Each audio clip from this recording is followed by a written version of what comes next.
네,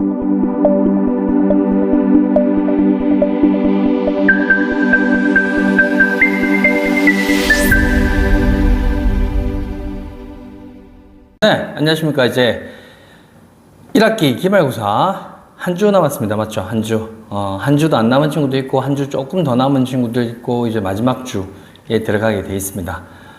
제가 계속 시작하면서 항상 얘기하고 있는 거 있죠. 우리 기말고사 끝나면 이제 뭐가 남아 있습니까?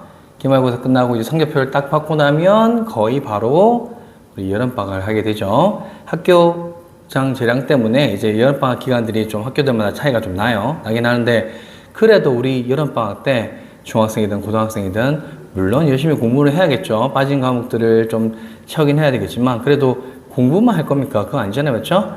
그러니까 놀 때는 진짜 당당하게, 예? 어깨 딱 이렇게 해가지고 당당하게 놀 수 있도록 우리 기말고사 때 한번 마지막까지 집중해서 화이팅 해보는 겁니다.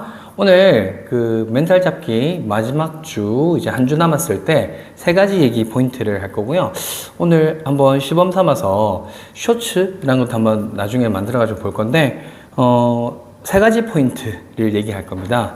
첫 번째, 이제 한 주 남은 이제 첫 번째, 쌤이 얘기하고 싶은 게 그거예요. 시험 치는 거 있죠. 우리 기말고사 같은 시험 치는 거 있어서 우리나라에서 시험의 프로가 있다 그러면 누가 시험의 프로가 될까요? 선생님?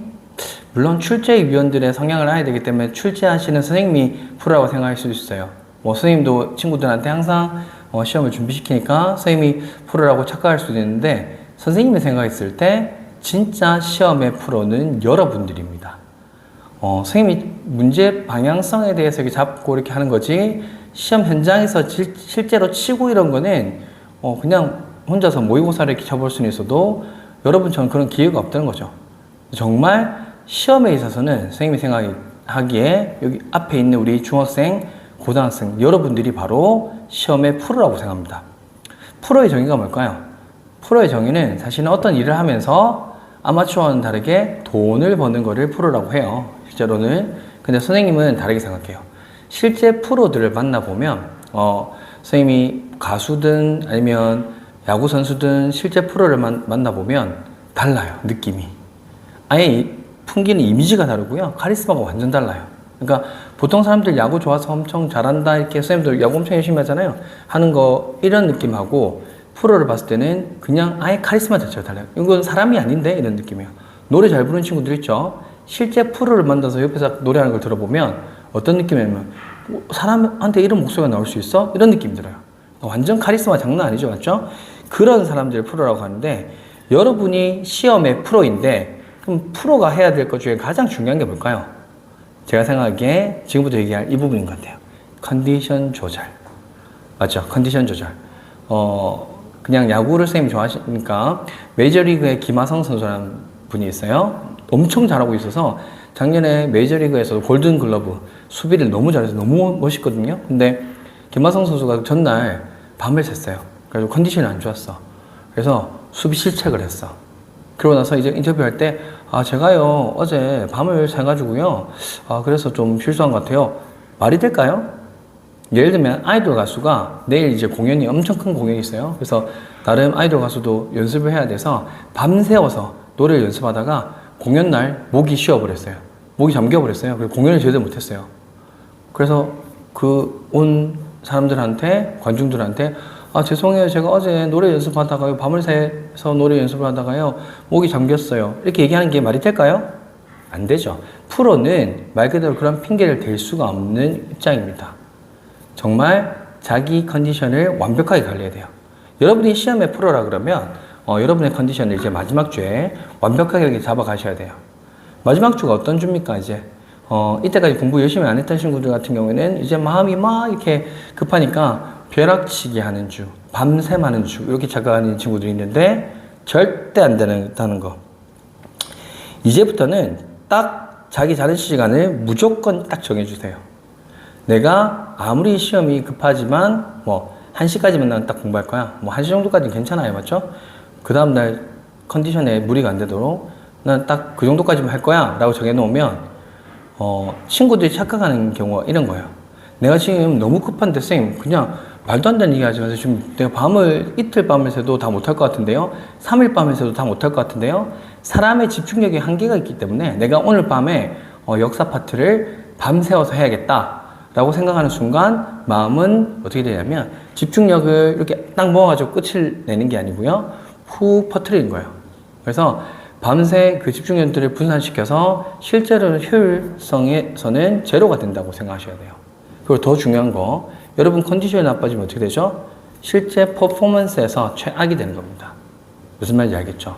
시험장 가가지고 졸리는 상태에서, 물론 단순 진짜 암기해가지고 해야 되는 것들 같은 경우에는 인지적인 부분들이 그렇게 작용 안 하는 경우들이 있어요. 근데 영어 문제 풀 때요, 국어 문제 풀 때요, 수학 문제 풀 때요, 문제를 잘못 읽었어요. 한글로 쓰세요 라고 하는데 영어로 멋지게 영작했어요. 그렇죠? 왜 그런 것 실수들이 나오나요? 다 인지적인 실수들은 그런 컨디션 조절의 난조 때문에 나오는 거예요. 그 심지어는 암기 과목들의 경우도 마찬가지예요. 암기했던 게 우리 설단 형상이라고 하거든요. 입 앞에서 이렇게 떠오를 것 같은데 안 떠올라요. 그런 부분들도 다 컨디션 부분이에요. 그렇죠? 컨디션이 좋다면 자기가 가지고 있는 것들을 120%, 130% 낼 수 있어요. 이제부터는 여러분들이 나는 시험의 프로다. 그렇기 때문에 내 컨디션 조절은 내가 한다. 라는 마음을 가지시고, 시간도 아까 얘기했던 것처럼 그 시간 안에 딱 끝낸다. 그래서 내가 효율성과 싸우겠다. 그냥 시간 전체 양이 아니라 그 안에서 얼마만큼 진짜 효율적으로 완벽하게 해내는가. 그것과 싸우겠다라고 마음을 가지셔야 돼요. 아시겠죠? 오케이. 여러분은 시험의 프로입니다. 두 번째, 우리 포인트 얘기를 할게요. 두 번째는, 얘기하고 싶은 거는 시간의 상대성에 대한 부분이에요. 시간의 상대성이라는 부분이, 아인슈타인의 상대성 이론 얘기를 하는 게 아니에요. 그러니까, 우리가 평소 때 느끼던 시간과 시험이 다가올 때 느끼는 시간하고 좀 달라요. 근데 이 상대성 때문에 또 발생하는 게 뭐냐면, 집중력의 차이예요. 시험 직전에는 완전히 완전 직전되면 초인적인 능력이 발휘됩니다. 보통 후회하는 것 중에 하나가 뭐냐면, 시험 2, 3일 남겨놓고, 내가 진짜 열흘 전에만 이렇게 했었어도 정말 잘할 텐데 라는 생각을 해요. 근데 이제 남은 시간이 딱 정해져 있죠. 그럼 그 초인적인 힘이 발휘될 이 시기를, 이 집중력을 잘 활용했으면 좋겠어요. 근데 여기서 집중력, 그러니까 마지막 때 되면 집중력 확 발휘되니까 이때 집중해줘라. 이건 알겠는데, 어떻게 해야 될까요? 집중력도 약간 고무줄 같은 느낌이라서요. 어느 정도 땡겨질 때까지는 탱탱하게 있다가 어느 수준이 넘어가면 탕 터져버립니다. 그렇죠? 그러면 어떻게 해줍니다? 집중력을 잘게 끊어서 그때 순간 집중력들을 최고점으로 만들어내는 거예요. 그러니까 이 시기에 공부할 때는 간단하게 계획표를 구체적으로 쓰는 친구들도 좋고요. 아주 러프하게 쓰는 친구도 괜찮아요.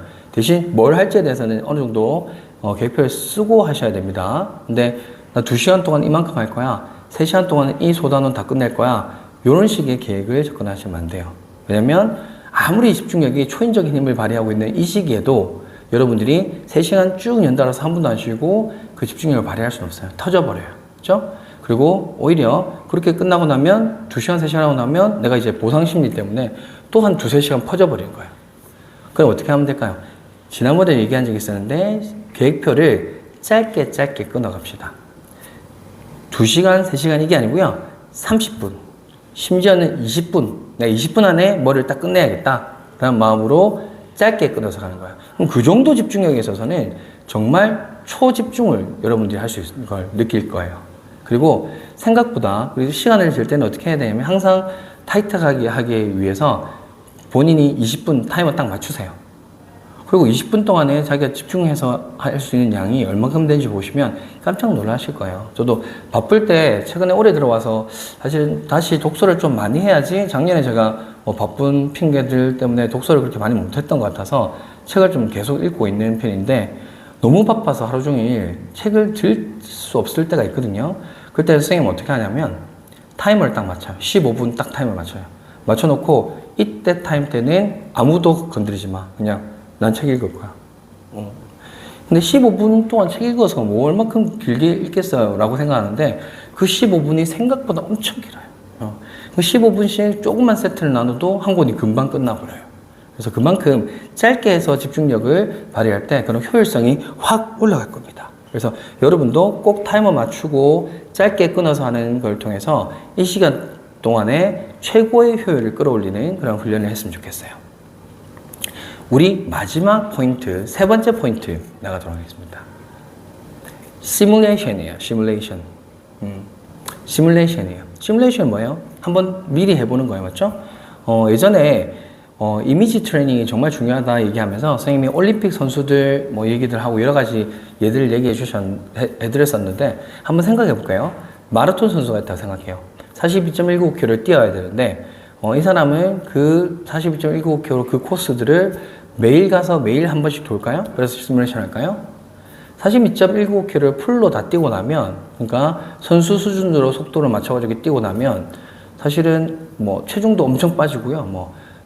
발도 그렇고 엄청 힘든 뭐 뒤에 그런 반응이 있겠죠. 그래서 매일 뛰는 거 이런 건 불가능할 거예요. 맞죠?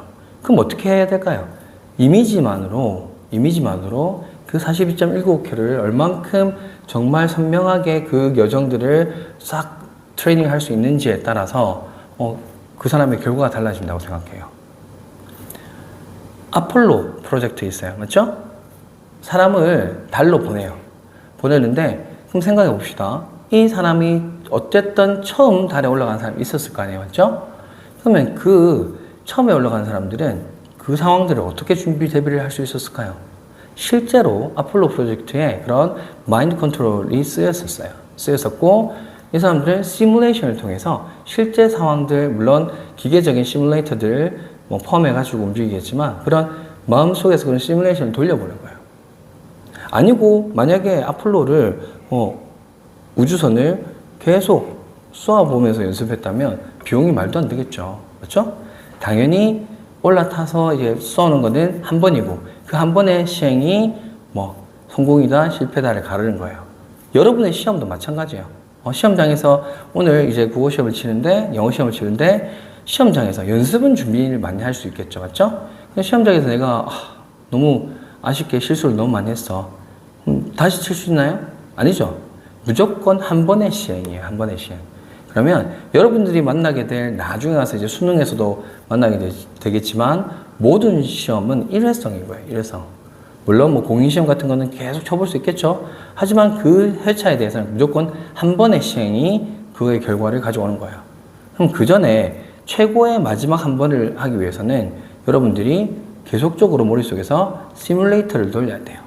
시뮬레이터 어떻게 돌린다? 내가 실제 국어시험에 전문체를 놔둬놓고 내가 시험 범위 이만큼 나간 게 이만큼 나갔다. 이 부분 다 모르겠다.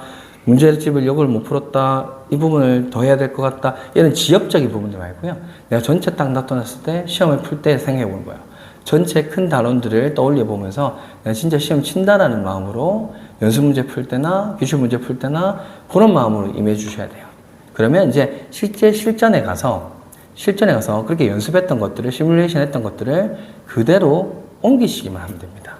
그래서 꼭 중간중간에 여러분이 공부하다가 맥이 안 잡힐 때가 있어요. 막연한 두려움이 생기는 타임이죠. 이제 일주일 정도 남겨놓으면 내가 이때까지 뭐 했지? 내가 공부를 너무 열심히 안 한 거 아닌가? 그런 막연한 그런 두려움들이 떠오를 타임이에요. 내가 이번에 성적 받을 수는 있을까? 라는 그런 생각. 근데 절대 아니에요. 그러니까 그런 생각이 들 때 본인 스스로 차분히 앉아서 이번 시험 범위에 대해서 어떻게 시험을 칠지, 어떻게 시험이 나올지에 대해서 한번 시뮬레이션 한번 돌려보세요. 그러면 마음이 좀 차분해지고 그리고 내가 어느 부분들이 약한지도 한번 생각해보고 마지막에 어느 포인트에 집중해줘야 될지에 대해서도 아마 떠오르게 될 거예요. 네. 오늘 간단하게 멘탈 잡기 3가지 얘기를 했는데 여러분들이 모든 케이스에 대해서 쌤이 다 상담해 줄 수는 없는 부분이거든요. 그래서 선생님한테 개인적으로 와서 선생님 이 공부는 어떻게 해야 돼요? 저거 공부는 어떻게 해야 돼요? 이런 것들 물어보셔도 되고요. 그 다음에 아니면 공부할 때 그런 멘탈이 안 잡힐 때 이런 부분들 특히 이런 것들에 대해서는 정말 시험 기간 때 안 되는 것 같아요. 라는 친구들 있으면 선생님한테 댓글이든 뭐든 따로 와서든 얘기를 해주세요. 그럼 쌤이 좋은 솔루션을 가지고 여러분들한테 또 영상이든 직접 컨설팅이든 통해가지고 도움을 드리도록 할게요. 다시 한번 말씀드릴게요. 이번 시험 다음 주 이제 끝나고 나면 우리 성적표 딱 받아들고 다 같이 당당하게 어깨 뽕 팍 넣고 당당하게 우리 즐거운 여름방학을 위해서 최선을 다해봅시다.